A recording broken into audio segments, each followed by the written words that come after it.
Terminou no Newton Santos, vitória do Fluminense por 1-0 em cima do Vasco. Um jogo que mais uma vez o Vasco faz uma partida ruim.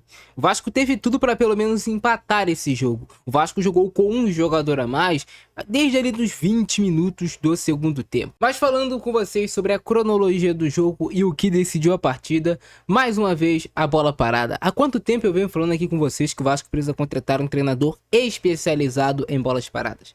Porque esse rapaz da comissão técnica do Fernando Diniz, que treina as bolas paradas do Vasco, é um dos piores que eu já vi passar em anos no Vasco. E aí tem alguns pontos para destacar para vocês. O Vasco leva gol de jogadas de escanteio, de faltas próximas à área, com muita facilidade.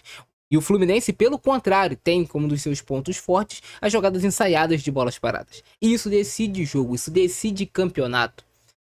Jogada de escanteio, o Fluminense faz essa bola abrir, né, e a defesa do Vasco sair junto. Quando a defesa do Vasco sai no contramovimento, vem um cabeceio, se eu não me engano, é do Bernal para encontrar o Serna livre. Porque ele faz o quê? Ele faz o contramovimento, só isso. A defesa do Vasco tá saindo para acompanhar a trajetória da bola, que é uma batida mais aberta saindo da área. Vem um contramovimento na jogada ensaiada, toda a defesa do Vasco sai, deixa o Serna livre, só que faltou o Barros sair, mas se o Barros sai um passo a mais, provavelmente o Serna fica em impedimento. Mas aí quando você treina uma jogada ensaiada dessas, você já conta que algum jogador do time contrário vai deixar o teu jogador em condições de marcar o gol. E foi isso que acabou decidindo o resultado final no jogo de hoje. O Vasco teve muitos escanteios, principalmente no segundo tempo. Qual deles o Vasco sequer levou perigo ao gol do Fluminense? Nenhum. Então a gente viu hoje um time que é forte na bola parada, ofensiva e defensiva, no caso do Fluminense, e um time que é muito frágil nessa bola parada defensiva e ofensiva. Não machuca ninguém.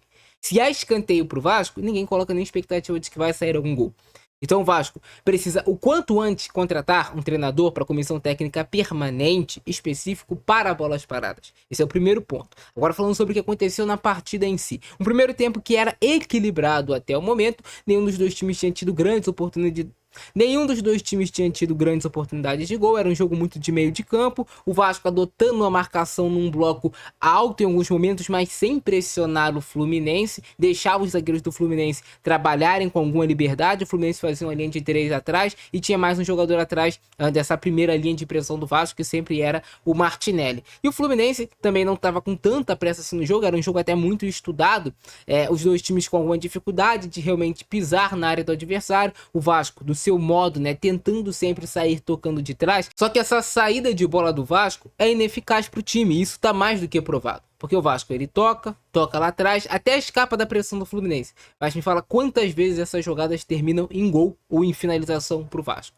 No jogo de hoje, eu falo pra vocês, nenhuma dessas jogadas que o Vasco saiu trabalhando desde lá de trás, de pé em pé, que até às vezes consegue quebrar essa pressão do adversário, se torna realmente uma finalização perigosa pro gol do adversário.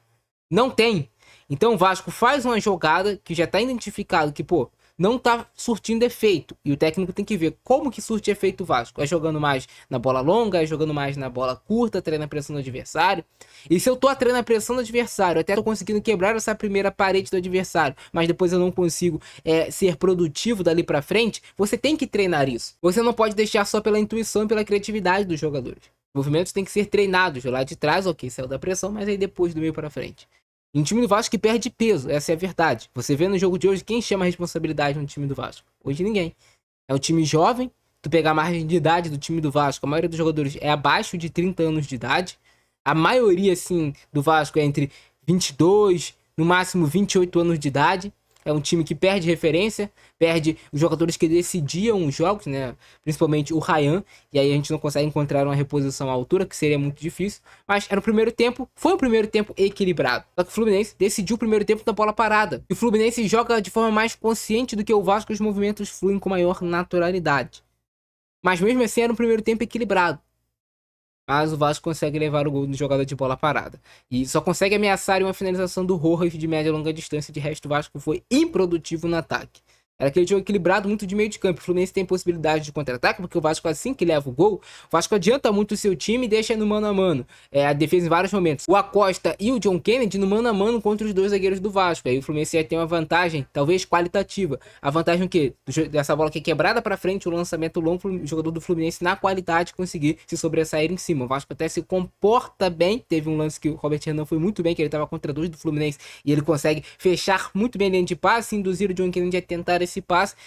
E teve outro lance que o Bernal conseguiu fazer a finalização. Mas o Vasco muito exposto. O jogo volta para o segundo tempo e o Vasco nos primeiros 10 minutos do segundo tempo mostrou que poderia ter uma postura diferente. O Tietchan encontra um passe no entre linhas para o Puma, que consegue fazer a finalização. E que jogador é o Puma, negativamente falando, né? Eu sei que tem muito torcedor do Vasco que é apaixonado pelo Puma Rodrigues, mas o jogador tem dificuldade de dominar uma bola e dar seguimento à jogada com um passe. As jogadas não fluem com o Puma no time do Vasco. Torço para que o Cuiabano quanto antes esteja à disposição e apto para jogar futebol. Mas mesmo assim, cara, o Fluminense ainda mais consciente no segundo tempo. O Vasco até tentava mais na força do que realmente em jogadas tão criadas de controle de bola, até que vem o lance da expulsão. O Freitas faz a finalização, a bola bate no Adson. O Adson tem um contra-ataque, uma chance clara e manifesta de gol.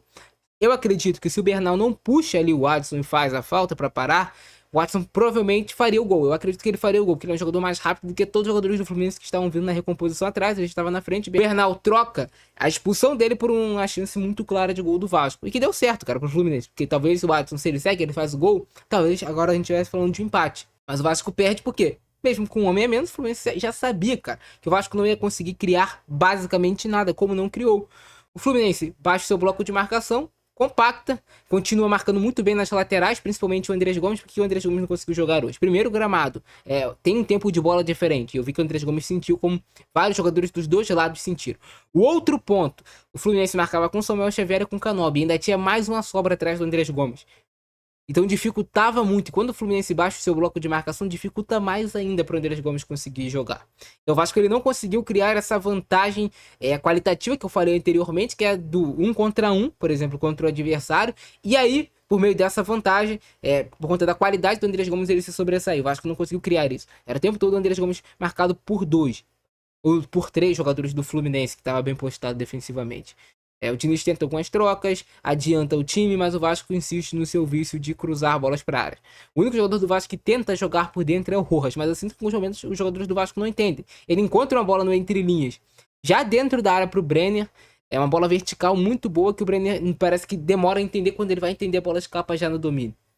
E mesmo assim o Vasco tentando buscar os cruzamentos para a área não consegue. O Fluminense marcava bem as laterais, tirava o espaço do cruzamento e o Vasco ficava rodando em U para lá para cá e não conseguia nem colocar essa bola na área para tentar de alguma forma ser perigoso. O Vasco não foi perigoso mesmo com um homem a mais por grande parte do segundo tempo. Tudo bem, teve o Fluminense fazendo cera o jogo todo, mas isso é normal do futebol. Você já sabe que isso vai acontecer. Se você ficar estressado com isso e puto no decorrer do jogo, você for jogador, você vai se prejudicar. Então, o Fluminense merece a vitória porque tem uma bola parada mais bem treinada. O Vasco não tem, o Vasco é muito frágil em bola parada. O clássico continua em aberto, a semifinal continua em aberto, mas o Fluminense tem essa vantagem de 1-0. Com essa vantagem de 1-0, eu acredito que o Fluminense não vai sentar na vantagem, vai tentar jogar também. O Vasco precisa pro segundo jogo tentar tirar o quanto antes essa vantagem, empatar logo o confronto. Mas o Vasco tem performado para isso? Não tem. Se hoje fosse presidente do Vasco, após essa atuação, cabeça quente e de todo o histórico que vem acontecendo no Vasco, eu demiti o Fernando Diniz já nesse jogo, para tentar trazer um ânimo pro próximo. E a sensação que me passa é que o trabalho do Fernando Diniz estagnou. O Vasco não consegue mais andar, o Vasco não consegue mais produzir. Por mais que os jogadores, como o Léo Jardim falou na entrevista dele pós-jogo, tentem, não acontecem as coisas mais pro Vasco. E aí é o momento de você mudar. Trazer um fator novo, é claro, você tentar buscar um técnico com filosofia de jogo ofensiva, que é um DNA do Vasco, mas você também tentar, eu te diria que, cara, fazer, realmente mudar o técnico do Vasco. Sim, porque eu vejo Vasco versus Fluminense no Newton Santos. Um jogo que, cara, pelo fato do jogo ser no Newton Santos e contra o Fluminense, que é um time que gosta muito dessa transição, o Vasco já tinha que ficar esperto por conta disso. Até por isso eu acho que o Vasco tentou essa marcação com um bloco alto, mas sem dar o bote lá em cima no Fluminense. Até que funcionou, cara. Teve um equilíbrio no jogo, não foi um jogo desequilibrado, mas as melhores chances foram do Fluminense no jogo. O Vasco, eu diria até que não teve nenhuma chance clara de gol. Não teve nenhuma chance clara de gol na partida. Poderia ter feito um gol em alguma jogada mais esporádica, mas não tem, cara. Não tem. Primeiro lance do Bernal, parando aqui um contra-ataque do Vasco. A falta em cima do Spinelli. E aí ele expulsa o Zubeldia, o técnico do Fluminense, que reclama. Mais uma falta. Esse lance aí foi até da reclamação do Zubeldia. Foi muito falta, né, cara? Foi muito falta e o juiz acertou de marcar esse lance. Eu só acho que o juiz no jogo de hoje foi muito conivente com a cera do Fluminense. Os acréscimos foram muito poucos. E durante os acréscimos foi uma cera absurda, né? Ele acresce mais um, mas no jogo não anda. Sei lá, ele deu 7 de acréscimo. Se o jogo rolou 3 minutos foi muita coisa. Não rolou nem 3. Rolou 2 minutos é muita coisa.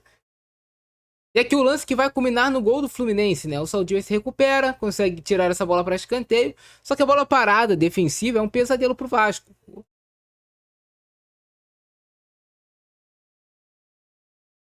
E como faz falta nesse meio de campo o Thiago Mendes, olha aí. A defesa do Vasco sai, atrai defesa para entrada da área, gera espaço lá atrás, o gol do Fluminense. Ai, meu Deus do céu, cara. Mas há quanto tempo eu aqui, o Maurício, tá avisando sobre bola parada do Vasco? Há quanto tempo? Foi ontem que comecei a avisar? Não foi ontem que comecei a avisar. Desde o ano passado, cara, eu falo. Desde o ano passado eu comento com vocês sobre bola parada defensiva e ofensiva do Vasco, como o Vasco é improdutivo nesse tipo de jogada de bola parada, cara. E aí pega qualquer time mais arrumado, que faz uma mínima jogada ensaiada de bola parada, o Vasco vai sofrer muito. Vai ter que contar com a sorte para não levar gol. E aí mais uma jogada do Fluminense de perigo aqui, a Costa tentou a cavada, mas foi de um lance que, né, o Vasco já é exposto. E é talvez a finalização mais perigosa do Vasco na partida, um chute de média e longa distância do Rojas. O Vasco não conseguiu acessar a grande área do Fluminense. O Vasco não conseguiu pisar no último terço do Fluminense, a não ser por fora, né? Em relação a jogar por dentro. O Vasco não joga por dentro, o Vasco o tempo todo joga por fora. E mais uma chance aqui do Fluminense, né? No chute do Bernal, defesa do Léo Jardim. O Vasco, quando joga em exposição, os seus jogadores perdem muito os duelos. Se você perde os duelos, você vai ficar exposto o tempo todo. O jogo vem para o segundo tempo e aí a gente espera uma postura diferente do Vasco. Só que o Vasco tem muita dificuldade no seu setor de meio de campo. E é claro, faz diferença o Thiago Mendes? Faz. Porque um jogo inspirado do Thiago Mendes, ele consegue comandar o meio de campo do Vasco, que a gente já viu isso. Consegue recuperar a segunda bola, consegue fazer o Vasco ter a posse, consegue fazer esse time do Vasco ter muito mais segurança na troca de passes. E aí vem mais uma finalização perigosa do Fluminense. A Costa.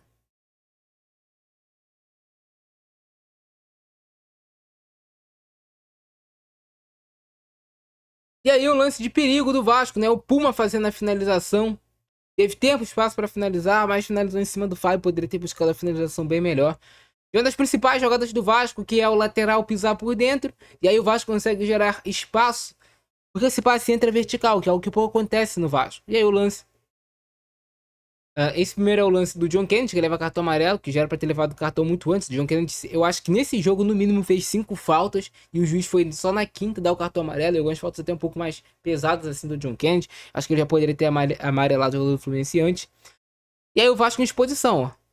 2 contra 2, vantagem qualitativa do Fluminense. O John Kennedy consegue passar pelo Saltif, até tira o ângulo do John Kennedy, né, ali no máximo possível, e a finalização sai para fora. Mais um lance de perigo do Fluminense. Enquanto o Fluminense tem facilidade para acessar a área do Vasco, o Vasco sofre, faz força para jogar. E aí o Diniz, ele tira, né, o Nuno e coloca o Watson. O Watson entra bem no jogo. O Watson é um jogador que tem no elenco do Vasco, que ele é bom jogador, só que tá muito tempo parado, né, sem ritmo ainda de jogo. Ele que sofre esse lance aqui, que acaba dando a expulsão. O Spinelli chama a torcida do Vasco hoje também, cara. Bizarro. É claro que a torcida é muito um termômetro do que é o time dentro de campo. O time não empolgou, a torcida também não vai cantar tanto, mas, porra. Eu acho que a torcida do Vasco tá descrente cada vez mais desse time, do técnico, de tudo que vem acontecendo com o Vasco. E aí vem se tornando normal o Vasco perder jogos. Já tá normal, cara. Quantos jogos do Vasco vence? É difícil a gente ver. O mais normal do Vasco enfrentando times de Série A é o quê? É derrota. Pega os últimos jogos do Vasco contra equipes de Série A. É praticamente tudo derrota, cara. É uma sequência muito, muito, muito, muito negativa e muito pesada pro torcedor do Vasco. Tá muito pesada essa sequência.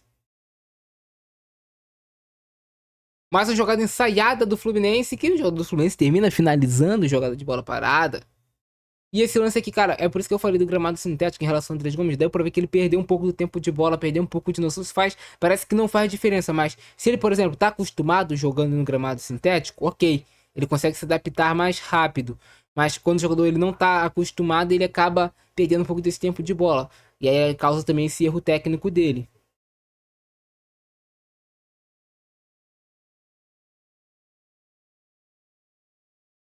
E foi isso, cara. Após a expulsão, não teve um lance de perigo do Vasco. Um lance de perigo não teve do Vasco, e é isso, cara. Espero que o Vasco consiga reverter esse placar, que o Vasco consiga essa virada no próximo jogo. Não sei se nos pênaltis, não sei se com bola rolando, mas a gente só espera que esse time lute por nós, como o Vasco ainda vem lutando há muito tempo por esse clube. Fui.